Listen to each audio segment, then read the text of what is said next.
broadcast network, AFTERBUZZ TV.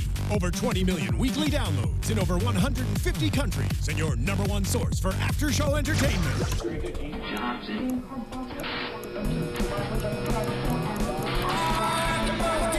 AFTERBUZZ TV, the destination for TV superfans. Producing aftershows for over 300 of your favorite TV shows.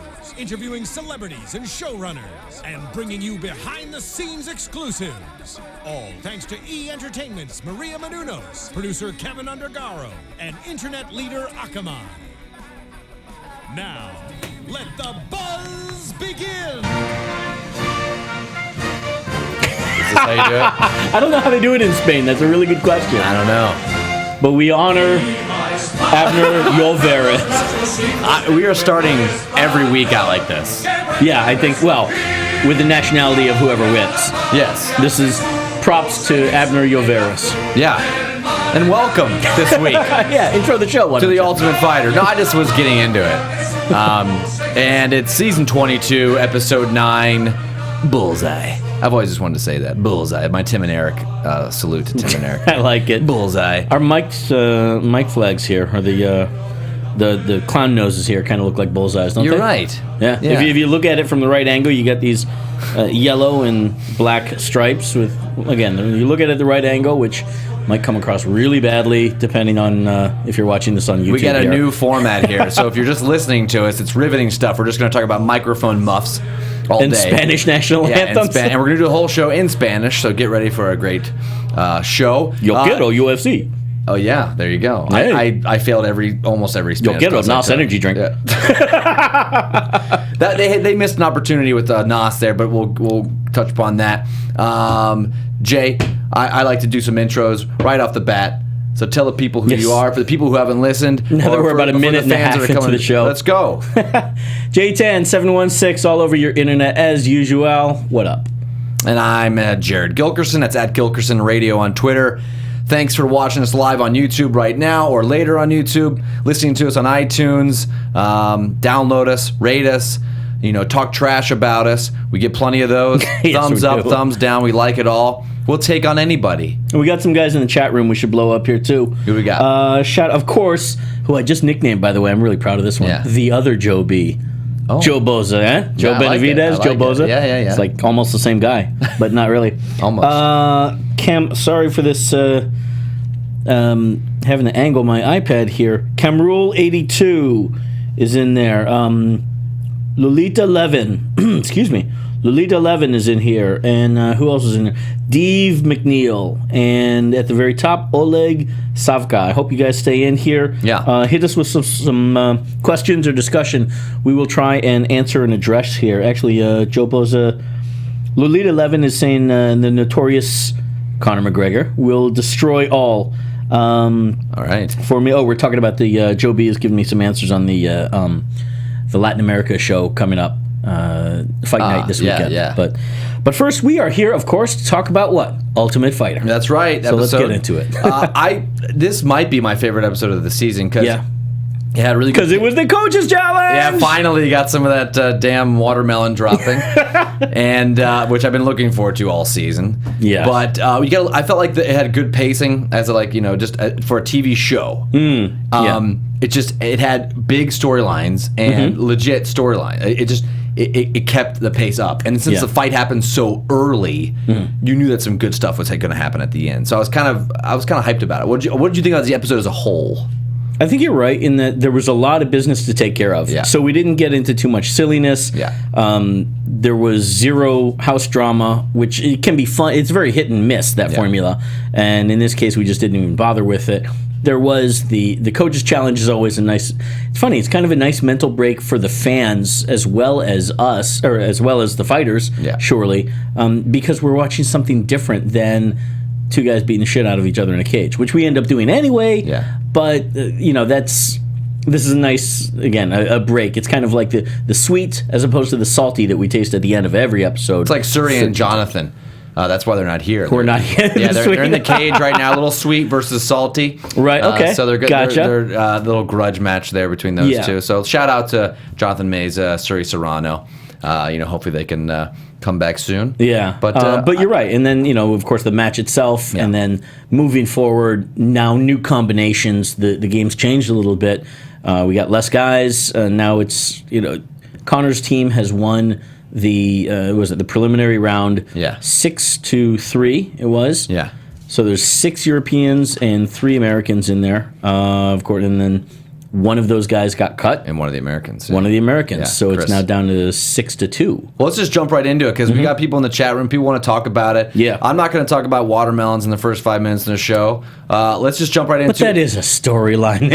we'll go back to it. But how about we just let's just jump to the match? To the match. Okay. Let's just talk about the fight because match number 9, Jason Gonzalez and Abner Yovaris. Oh, you nailed it. Yeah. I've been saying Loveris in my head for the past, Well, it's 9 fine. weeks now? That's fine. 8 weeks? It's in the middle range of the confusing names and not all of them are on the European side. Us being Americans, people that speak English decently, not perfect.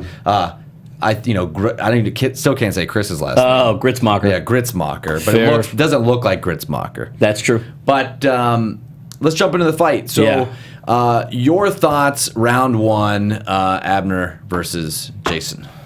Definitely the closer of the two, and certainly not to build up the suspense of the match. It was. I'm going to cut to the chase. Abner came out 20 to 18 over Jason. First round, it really did. The beginning did impress me a lot. Jason impressed me. He had a lot more range and height, and seemed like he was using it to his advantage. He was capitalizing on it. Nice. You saw that the stats.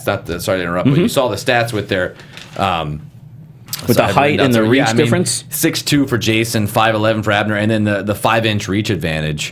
So and he used it well because he was pumping that jab a lot, right? He kept his distance. Kept his distance, backed off when he needed to. He was throwing just a variety of kicks.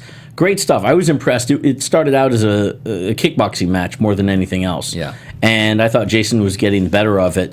Abner's got a decent grappling background and ended up shooting for takedowns. And I noticed, this was another southpaw versus ortho match, and Abner was in orthodox stance and going for that single leg. And at least the first time, Jason stuffed it. Looked like he was, had good takedown defense and was going to be able to capitalize on that. But boy, once Abner, he worked hard for those takedowns, and once he got him to the ground, it was Abner's world and a different game altogether. Well, like Dana was saying, brown belt, jiu-jitsu, Olympic level boxing. I'm not sure of his background there, and then of course black belt Muay Thai, but. And then I love what he said, Dana, about Jason Gonzalez. Good cardio and explosive. Like, this could be... I thought it would be a closer fight than it was. I thought one guy who's experienced, one guy who's a little more rangy and quick. Jason's a much younger guy. Here's the other thing. Yeah. As we looked at, tail of the tape and looking at their backgrounds and stuff, 25, but especially in fight years. As you can surely talk about and appreciate as well. So Jason is 9-2. Well, Abner is 19-7-1. Is this the real Abner or the fake Abner, like the last few shows? No, I'm kidding. No, I'm looking at the right guy here. Skullman. What a dope nickname! Oh, I love the nick. I love it. And he fits it well. He's got a hell of a skull on him. I suppose. Yeah, he does. I guess. Yeah, he's got just a very distinctive, just bone structure. Right, yeah. Cro-Magnon man. Yeah. So, 19-7-1, made his pro debut in August 2004. Yeah. Jason Gonzalez is 9-2, made his pro debut in June 2011. Yeah. Little bit of lead time there for Abner compared to Jason. The other issue I have here as well, I was looking as I was doing the research at the top of the season here. Jason's last 4 opponents, he's fought his last 4 matches were, how do I put it? They were an unregulated promotion. His last 5 matches. What do you mean when you, for just a layman's term? Give me someone who. Kind of a renegade. They're not regulated by the state. Fight Club. I don't believe. A little bit above Fight Club, but a group that runs on an Indian reservation. All right. And of their last, I wouldn't hold that against them by any means, but here's the stat on Jason. His last 4 opponents' records, He had his last 5 matches, 4 opponents. Their cumulative record was 3-17. One of those guys was a rematch. Okay. Got a rematch. Yeah. Got it for the other guy. I guess he was motivated. 2 of the guys were pro debuts. Man, why didn't we bring this up? We had him early in the season. Why didn't we bring this up? Because it was a little bit chaotic that day. Yeah, I guess you're right. Not exactly the best place to talk about it, Sure. One-on-one would have been something to talk about, but 2 of those opponents were pro debuts. Now, that's even if it was the first 2 guys, which I'm not quite sure, knock off 5 matches, that would make Jason, 4-2. 4-2 versus pro debuts. Yeah. At the pro level, yeah, kind of iffy. And one guy, one of the pro debuts, Jason rematched him 2 months later. 2 guys, the last 2 opponents before he got into the Tough House, 0-6 and 0-8. How do you get chosen to get in the house? I mean, aren't these, Dana always says performance based on performance, and then you drag a guy in there that's like well, that. He won those matches. So that's true, he won. And if you look at some of the more experienced fighters, I guarantee a lot of the guys who have more extensive records and deeper records, they have the beginning of their careers that look much like his. But we're not going to talk about them because they're so far beyond it at this point. But I guarantee a lot of guys are set up like that. But that's kind of the case for Jason. I mean, 9-2. That's a record that a lot of times will get you into the UFC. Yeah. And maybe it's that he couldn't find opponents, couldn't get matches, and it just happened to be that promotion was able to book him. But the last, that's in MMA more so than in boxing. I think you not only look at the record, but you look at who the guy fought, who were those more recent opponents. That's not the greatest. It's a lot of times I know in boxing, it's also where you're fighting. So a lot of guys will be locally based, and they just don't get out of that area. Like a guy could be from like Oklahoma, and he just fights 30 fights in Oklahoma. It's like great, but you never made a jump, or you never got the right management team, or someone that's going to bring. Let the me fights. ask you: is that lopsided because they've brought in guys? He's the tickets, he's the draw, and so they brought in guys that he can win to essentially make him look good. That's generally sure. Because like if he's a big draw in that city or state, you're going to protect him. Yeah, that's a mentality. Almost like old school wrestling when it was territorial. Always bring it back to wrestling, but it's true. Yeah. You would protect these guys, but in wrestling you could actually protect them and have them win. But there's a little bit of that level going on, I would imagine, in all sports like this. But but not to the same extent with MMA, and that's the thing is that. I like to think that, at least with our promotion, University of MMA, which, by the way, is going on today. Not today, I'm sorry. Sunday. November 22nd. I'm butchering the hell out of this one.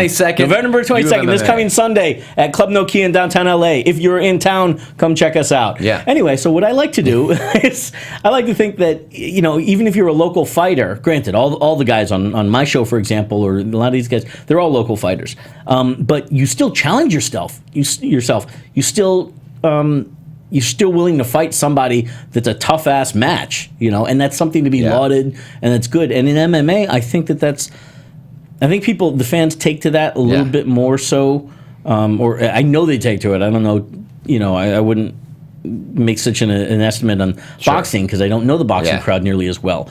But that's a thing, it's not bad if you lose a great match, where, I don't know, in boxing, maybe it's more about the stats. I think that's conventionally. It's 50-50. It's 50-50 because there are plenty of guys in the sport who are just action fighters who have a lot of losses on their record or close fights that big name companies like HBO and Showtime are going to bring on, and now with the pro boxing champions, but that's a whole other thing.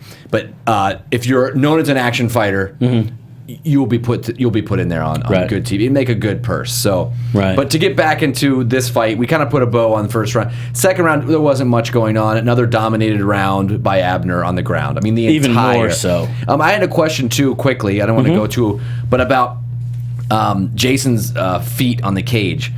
He was gripping that a lot. And what kind of leeway? Because the ref didn't say a word for 10 minutes. Technically, you're not supposed to grip the cage. But you can push off. Yeah, you can push off. Yeah. You can do what's called a wall walk, where you basically, if you're on bottom, you can use the cage. Which who doesn't want to be?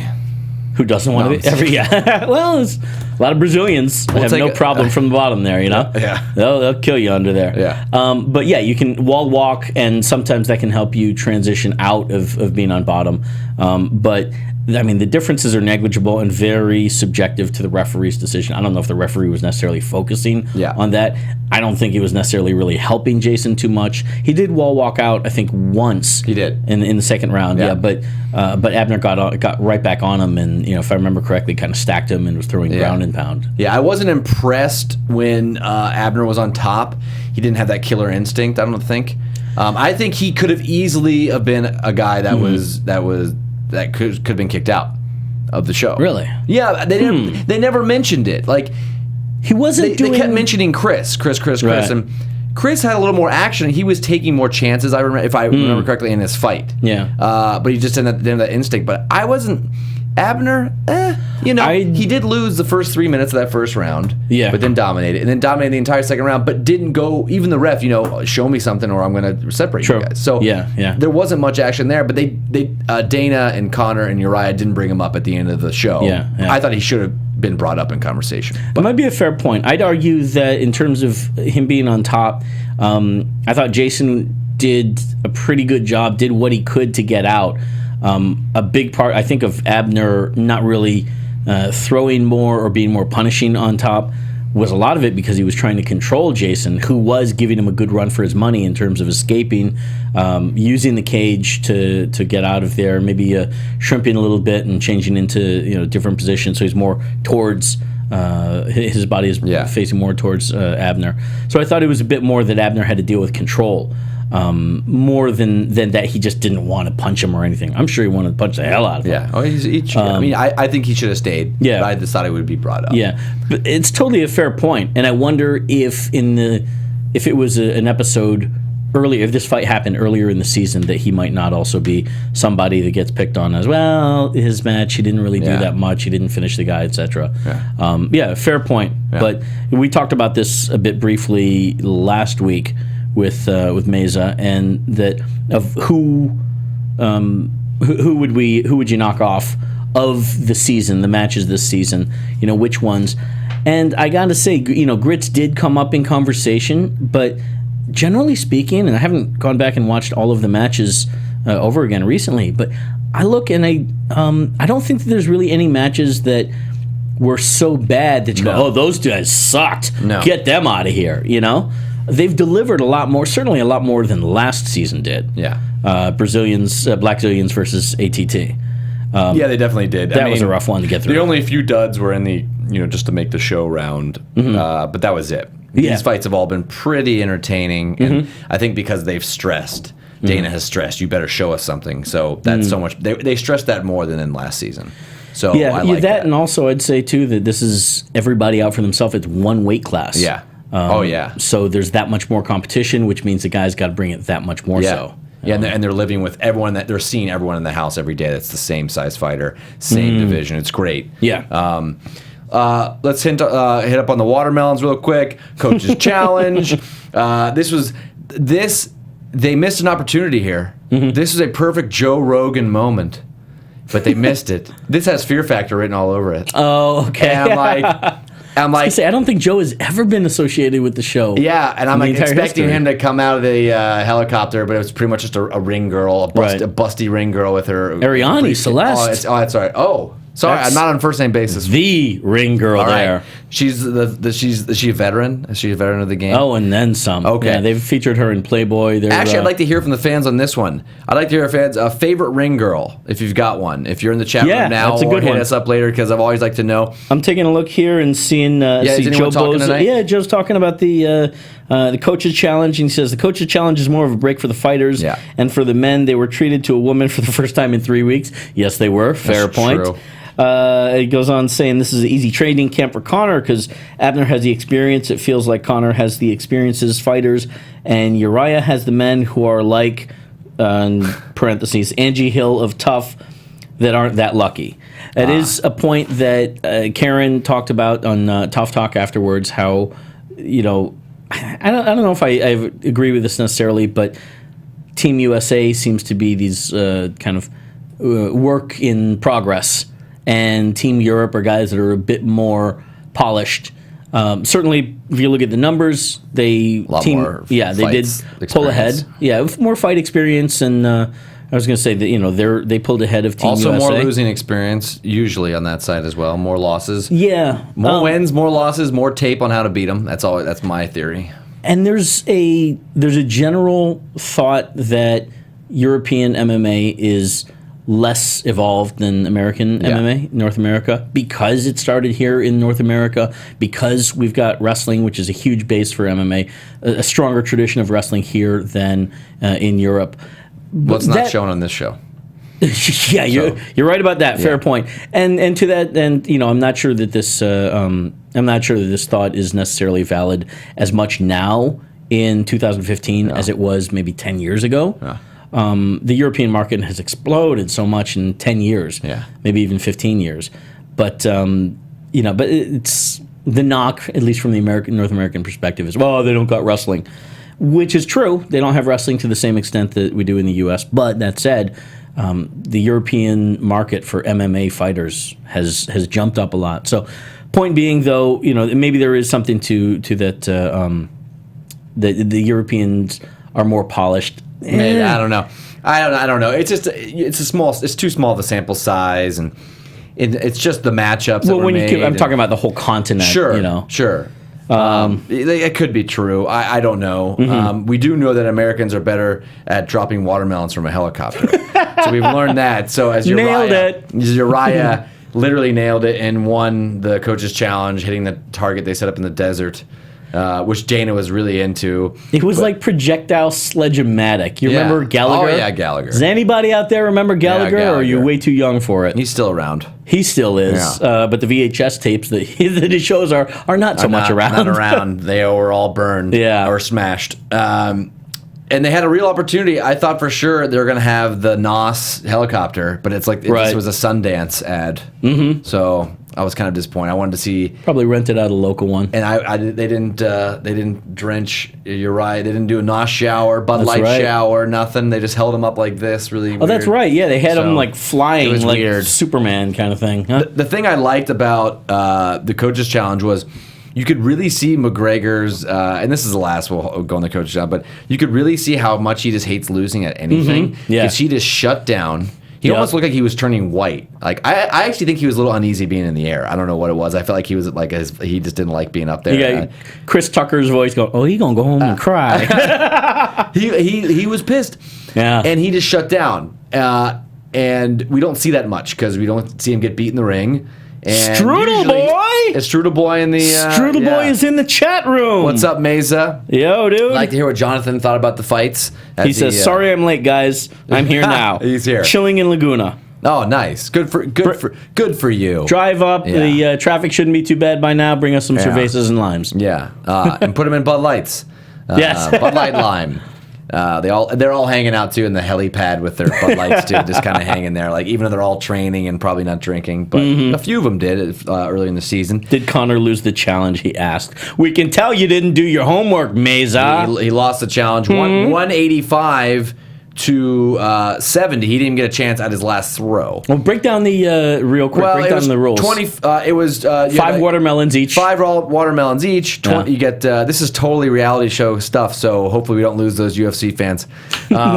They both hit a 25-point target their first throw. Both hit a 10-point target their second. But then Uriah took a big lead, hit 50. Connor hit another 10. And then Faber, he had a choked on that fourth one. A donut. Yep. So, but then McGregor really didn't take advantage. Had a 25-pointer. Mm-hmm. So then Uriah hit 100 points. Dead bulls on his last one. Yeah. Who knows if that was his last one? But and then so Connor didn't even get a chance. I was hoping he at least would throw something. Like a baseball shutout. Yeah, just throw something. Just have fun. That's true. Yeah. It's projectile fruit at the ground. They're obsessed with the slow-mo. Like, that's the only reason they did that. They're like, NOS replay. It's like watermelons. Like, what are we doing here? Well, that's why Gallagher had a career. Because exploding fruit is fun. That's true. I don't think he made any big kind of social statements. So when he was smashing watermelons and other food products. But I really want to talk about this quickly, this fight between Uriah and Connor about money.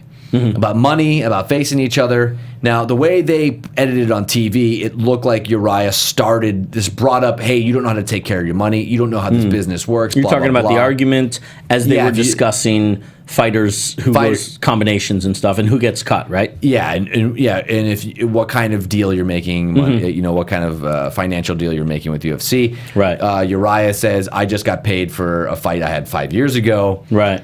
And Conor's argument was, well, because you have a shitty deal. And I get all my money up front. I'm that good. I bring in the audience. I bring in $100 million. So I want to know why Uriah, because he seems like pretty cool usually, and he just looked like he looked like he just lost it. And in front of the boss. Yeah. And I almost felt like he was almost taking a shot at Dana, saying that he got paid 5 years later, and like pretty much explaining to Conor that it's a shitty deal. Like saying, hey, I'm still getting like drips of payment. So why say that when Dana's right in the room? Aren't you trying to kind of suck up to the boss? I don't think that he was going that far. I also don't think, I don't know the particulars of Uriah's contract, but I do know that they really tried to build him up as a star and give him as many shots as possible. They wanted him to be the flagship guy. I'm jumping back to, I don't know how many. Several years ago. So I can almost tell you exactly when. 2006, UFC bought WEC because it was the same day that I got shut out and bought when I worked for the WFA.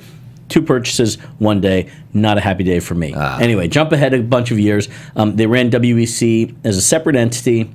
And at the time, it was known for having some of the most action-packed matches. Didn't have all the weight classes.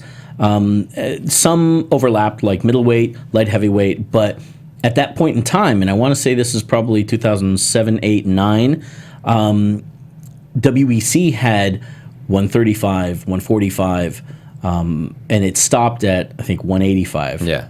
And UFC stopped at 45. Now, at a certain point, they amassed WEC into the UFC, and they got all the weight classes. And then they also opened up 125, where Demetrius Johnson is reigning champion. Yeah.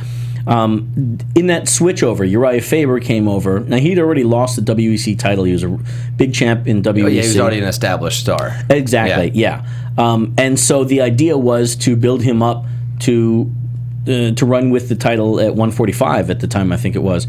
And it didn't happen. He had lost the WEC title to Mike Brown at ATT. Mike Brown lost it to Jose Aldo, and Jose Aldo's history, he just ran with it with the title. Yeah. That was in WEC, and then he came over and became automatically the UFC champion.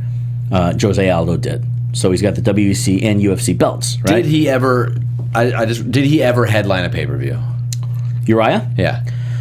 Joe Boza, look it up for us. I'm really not sure. No, I think that's he did. Yeah. Come to think of it, WEC had one pay-per-view. Okay, did he ever headline a UFC pay-per-view? I honestly do not remember that. I'd like our fans to tell us if you know if he headlined a UFC pay-per-view, because that's the ultimate argument here. Just want to jump to it. Mm-hmm. The argument is, I think McGregor wins this whole argument. I mean, McGregor is arguably the most popular male fighter right now. Mm-hmm. Okay. And Uriah was never anywhere close to that. He was popular, but he dropped the ball every chance he got. It was a bit apples and oranges. The sport wasn't where it was now when Uriah was peaking as a fighter. Sure. But where it was, Uriah was one of the big stars. Yeah. Absolutely so. When the WEC guys all got amassed into the UFC, Uriah was absolutely right away one of the top stars, and they pushed him to the hilt. And he did great. But every time that he challenged for the title, for a UFC title, he lost. Well, that's huge. That is gigantic. Mm-hmm. I mean, the sport's at a better spot now, but Conor, since he's been in the UFC, he hasn't lost, correct? Correct, yes. Okay, and I know he's lost in his MMA record, but they've also been pushing him to the hilt right away. I think they saw star potential, and they've pushed him to the hilt, and he has run with it. He's done everything. Personality, inside the ring, outside the ring, and every time he gets an opportunity, he performs really well. Right. So it just seems odd. It seems like there's no argument there. It seems like New England Patriots. Like, look at all the Super Bowl rings I have. You're gonna lose me here. Great football team. Okay? What's football? Okay, all right. There's my comparison. Okay, Floyd, I'm kidding. McGregor's kind of like a Mayweather. almost exactly like Mayweather. Flaunts Except what he's he actually got. engages, right? Actually, that's surprising because he threw as many punches as Pacquiao in that fight, but I won't get into that because people just don't know how to. Yeah. It's layman terms, but he's like a Mayweather. He can talk, he flaunts his money, and he backs it up in the ring. He hasn't lost. And Faber's kind of like a fringe top 10 or 15 contender who's fought for the title a lot. And had a good early success in his career. Faber has a different kind of star potential, a different kind of charisma. Yeah. And I know I've talked about this, I think, on the UFC show with Daria and George. In some ways it does have to be apples and apples. What numbers do you pull in? And no, Faber has not pulled in the numbers that McGregor already it's a has. business, and that's why he's not getting paid. No. That said, again, the sport was not where it was when Faber was in his prime, but in WEC, in that smaller pond, he was the big fish there, absolutely so.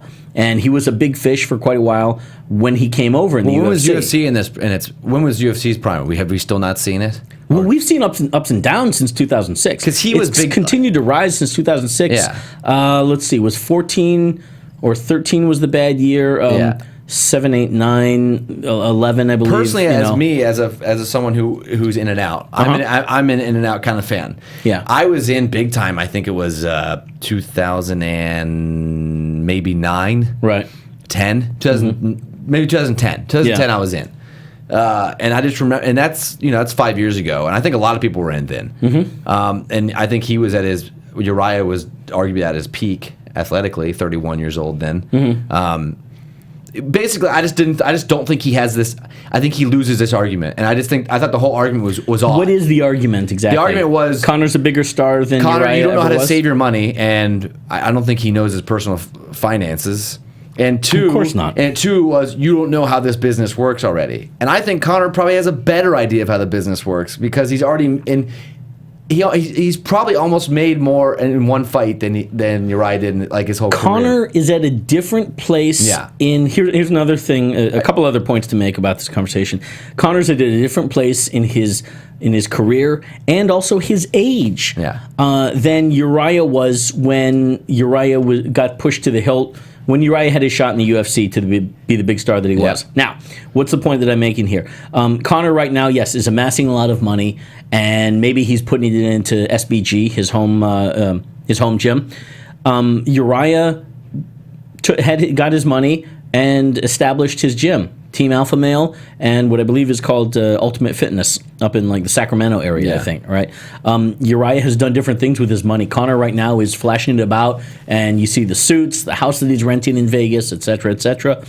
Maybe he's paying for all that. Maybe he's getting that. Yeah. It sounded like he was getting it from the conversation that he said. Uriah never had that kind of money. Maybe he had it proportionally when he was a bigger star, but he did different things with it. And he's not the kind of guy to flaunt it anyway. No. He's, as he said, he's the ripped jeans and sandals guy, So he's done different things with his money, which, quite frankly, for the long run, is absolutely the smarter thing. Yeah. Not to say that Connor maybe isn't doing that as well, nest egging it away, but a lot of fighters don't do that. They live the fast lane, enjoy the good money, You sit back and you drink 100-year-old scotch with these shoes that I got from the $10,000 sneakers, God. and these suits. I wear one suit and I throw it away. It's a beautiful thing, Wow, that's a bad pretty bad? Connor. We only have a couple minutes actually. Got the warning issue. I thought I was on point with that one. I just think he came off like he was reaching that whole time. He came off like the Asian guy who was like, Dana, can I get the fight? And the whole thing. I decided it looked bad. Well, that's the other thing too. Is Connor? Uriah probably would stand to benefit from a match with Connor, financially speaking. Yeah. More so than Connor necessarily would with Uriah. It's not gonna happen. You saw Dana. I don't think they're playing with us. I don't think it happens. But probably not. I would hope it would just because I'm probably I'm not. a fan I of the think show. it was done as a backup. Who do you like? Quickly, we got like a minute and a half. We got like 90 Jeez Louise. Yeah, I know we're flying through. I know. Yeah. Who do you like in the final 8? All right, let's run them down. We got Artem versus Martin Svensson. Yep. And I just like Artem, and I'm just rooting for him, so that's where I'm going right there. We got Saul versus Ryan Hall. I like Ryan Hall just because I like how he's got like a finisher. I like Ryan as well. I like his style. We have Marcin versus David. That's going to be a good matchup. I'm going to go. I'm going to go Marcin. Yeah, and then Juicy J versus Abner. Which is I'm kind of rooting for Abner because Julian's is very hateable in the show. So I'm just going to go Abner on that because I just hope he wins. I'm going to root for Juicy J if Juicy can stay away and use his distance and hopefully avoid takedowns more so than. And I'm trying to remember. I'd love to hear what the fans. Who they are rooting for and who they're picking. And also, Philip Bulls, our best friend, he was calling us out a few weeks ago. Philip, if you have any suggestions on how to make the show better, I'd love to hear them. And also, Joseph Boza, and it's Agape Love. That's kind of a fun name. Excuse me? They're always shouting us out, always saying good things. So thanks, guys. Mesa and Joe Boza are going at it here in the chat room. I did see. And any reason? No, in good ways. In good. They're having a fun conversation here. We have 10 minutes. Oh, wow. I'm hurrying up. Now I see 10 minutes. Oh, wow. Camera roll 82. Oh! Yeah, he just flashed it up. It did say 2, so I can read. Maybe it was a typo. Yeah. That's 20. Good. We kept our pace up. Now we got to stretch this thing out. Well, no, we have plenty more to talk about. So, how's your lunch today, man? Oh, it's great. I had a sandwich. But yeah, back to our people online. I just. So here's the other thing, though. Yeah. I want to get back to the point I was trying to make here about Uriah McGregor. It's a little bit of a backup that Uriah is a guy that he's a star. He is known. There is name value to that. Now. To that matchup. Now, granted, Frankie Edgar and Chad Mendez, those guys are ranked higher than Uriah. They are fighting right now in the finale of this tough season. Episode 13, whatever you want to call it, Fight Night at Cosmopolitan, I think it is. But at any rate, I don't know. I don't have an answer as to why it wasn't McGregor versus Mendez tough or. Edgar and McGregor. I don't know why those guys didn't do it. Although Edgar we know McGregor fought Chad Mendez on a last minute notice. I think that would have been a good storyline right there, and you can have Faber as as an assistant coach to Chad, and then if Chad gets hurt, if you guys turned it down, and then it just kind of fell. Who turns down a match with Conor McGregor though? See, that's why I don't believe that. Oh, I thought you meant host. Hosting? I thought you meant. Well, the idea is, if I'm a fighter and they say we want you to host against McGregor, okay, sure, but I get a title match with him, right? I get to fight him, right? Because I know that that's going to be good money for me, or also I want that interim belt. Well, maybe they just have more faith in Uriah on TV. Just as maybe he does have a little more personality. Or also, I mean, if things fall apart, then they can plug him in. Sure. Yeah, I mean. I kind of think they're instead of just like blowing their wad on one thing, like it's like, okay, let's match up the two guys that people have been thinking about. Let's throw the fans a curveball and throw Uriah's name into the hat. So if maybe these guys get destroyed in the future, people still have this veteran name to throw around with some juice behind it now because they've talked some trash. You're just creating more rivalries. Like that's smart business to me. Like you have these two guys that like you just mentioned that it's like why not put them on the show or why not that? So now let's just how about we create another rivalry with Conor and then so it's kind of like Randy Orton's Legends Killer Tour, where you just went through all of the older guys, love it, and just notched it up, and then you essentially are building up Randy Orton. Is that the idea? Him up. That's a great reference. I love it. Little RKO in there. Maybe that was the thinking. Who knows? Any reason why? And I'd love to hear from the fans as well on why. I really think obviously Dana wants an American in the finals, and that's why he stacked one side of the bracket. He put both Americans on the same side. So you end up having an American fight. Percentages. I just think, hey, there's a chance you get two of them in the semifinals. So that's why I think he matched him up. That's why I think he put him on the same side. What do you got there? Not to digress from that, but I want to acknowledge here, Mesa is saying his picks are Martin, Ryan, Marcin, and Abner. That's not unrealistic. Okay, we're only one off. I'm an Artem guy. Boza says Ryan, Marcin, Mendez. Same. We all agree. We're all going for the same people. Yeah. Yeah, except for the little bit of Artem there. I'm a huge Artem fan just because I just love it. And I just want to play Mesa, what's up with the Irish. Black Hollywood Live cups that we're drinking from? Well, the dishes are being done. No, and we promote different brands. There's a lot under the not quite under the AfterBuzz banner, but there is many different channels for you guys to check out. Popcorn Talk, Black Hollywood Live, Girls Guide to Life. I think there is. No, that's Jonathan's personal show. Yeah. So Strudel boy. Yeah, sure. Well, let's talk. I thought we could sneak in since we got 6 minutes here. Mm-hmm. We could talk about the ladies a little bit. Huge fight this past weekend. UFC. That's I thought we were going back to Ariane. Oh, we I was could. okay with that. We could do that. But that's why I'm wearing this shirt because it reminded me so much of Buster Douglas beating Mike Tyson. Did it? It wasn't as nearly because Mike Tyson was That's the argument unbeatable. that I had with somebody. Now I remember. Yeah. Somebody was arguing with me in the comments of the UFC show about how my my analogy. It wasn't even an analogy. It was referencing Buster Douglas and Tyson in Tokyo. Yeah. That whole thing. And somebody was. That's what I thought of when Holly lost the match, or when Holly beat Ronda. Yeah. And a huge shock throughout the fight world. And the guy comes on and says, "No way, man, that was a really disrespectful analogy." I'm like, dude, it's the thing that came to mind. Disrespectful. You know? Yeah, because James Buster Douglas, according to that guy, not me, what I'm saying was some nobody that came along and beat Tyson, and Holly was not a nobody. Holly has great credentials, which she absolutely does. I agree to that. What do you think? Talk to me about this. Listen, there's no offense there because I want to know what the Vegas odds were on the fight going in. Now, I don't think it was Buster Douglas Tyson because that was like 42-1, 43-1, or it might have been like 45.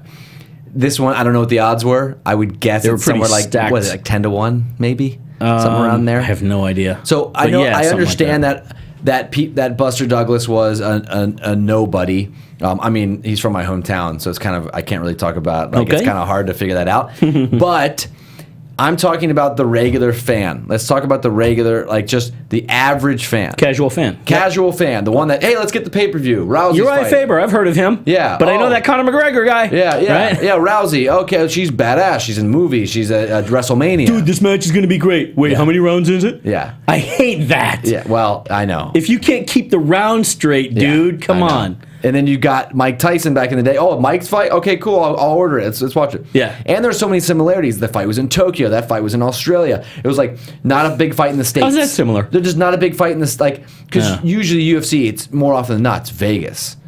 Or, you know, and with boxing, for bigger fights. New York or Vegas or LA. Yeah. For bigger fights. I don't know how many times they fight in Australia, but not much.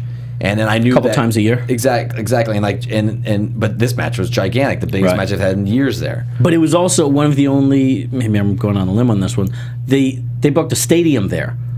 Especially in November, it's hard to book a stadium. Yeah. You know, for that kind of thing for fighters. Yeah, it was great. What was it, like 60,000 people or something like that? 50. They announced 56. Great. Yeah. And the fight, we could. But the weather, that's minutes. the point. Is the weather there? You can't do a stadium show for people half naked fighting outside. I've done a show. I've done an outdoor show in November. It was a really dumb idea. Fighters were slipping all over the mat because of condensation. This was in Lake Elsinore. You can actually go and see on YouTube.com. I thought you were saying they're going to get too cold. No, it does get cold. Yeah. But even the referee took a dump. I wish they still did fights outdoors at Caesars. There's no more fan man's going to jump in. But quickly, we only have about 90 seconds here. But what did you? I love seeing a striker, a really precise striker, just beat Ronda. I loved it. Holly Holm's like one of my favorite fighters now. She's immediately now because I'm an infant with this. You know, I'm in and out of the sport. But she comes from boxing. That's your world. I know. Well, I don't watch a lot of women's boxing. Okay. I don't. Had you ever watched any Holly Holm before this weekend? No, none. And I loved seeing. Do you know her name at all? Yes, I had heard the name before, but her striking, she made Ronda look terrible, like just amateurish. It was a great strategy and very unusual for Ronda.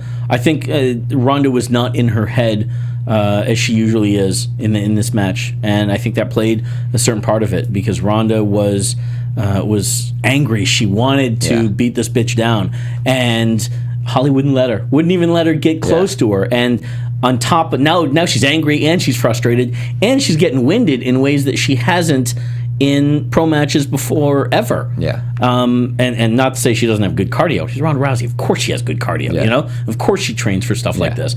But there's something different, clearly, even for her when it comes to fight time versus sparring and going live in the gym. Yep. And all of that, plus that strategy of just setting up Ronda, Bull and the Matador and the Bull missing, and Holly great. being able to stick her there with that kick. She's won me over, really. I really enjoy watching her, and since I understand that game a little better with kickboxing and boxing, it was great. Yeah. I hope they have a rematch, but I hope Holly can build up her own resume, just for the women's sake, because now I think that that division, like the women, it's just, if you can just create more stars, it's just going to be so much better for the sport. I think she needs to go on a crash course, if she hasn't already, with grappling and jiu-jitsu, because just like when Ronda won and everyone said, oh, she's got that armbar, you can't beat the armbar, but she's got to work on her striking. Yeah. By the same token, you're not going to... Holly's got the best striking, surely, for women in MMA. Yeah. But we haven't really seen her use her grappling, even in her matches in legacy fighting in Texas, pre-UFC. She's a stand-up girl. She knows her bread and butter, and she knows how to stick with that. Well, Jay, you know how to bread some butter. Or butter some bread. Butter some bread. Where can people find you buttering bread? And promote the show. I was going to say, you can find me buttering a loaf of sourdough knockdown this coming Sunday, the 22nd at Club Nogueira, downtown LA. Tickets are available, clubnogueira.com or ufmma.com. Beyond that, you can talk to me anytime, anywhere on the internet at JTAN716. That's a great promotion there. Go watch the fights. I'm Jared Gilkerson. That's at Gilkerson Radio on Twitter. Thanks for watching. Thanks for listening. Big up to everybody in the chat room, too. Yeah, thanks a lot, guys. Until next time, bye. From executive producers Maria Menounos, Kevin Undergaro, Phil Svitek, and the entire AfterBuzz TV staff, we would like to thank you for listening to the AfterBuzz TV network. To watch or listen to other after shows and post comments or questions, be sure to visit AfterBuzzTV.com. I'm Sir Richard Wentworth, and this has been a presentation of AfterBuzz TV. Bullseye you later. The views expressed herein are those of the host only and do not necessarily reflect the views of AfterBuzz TV or its owners or principals.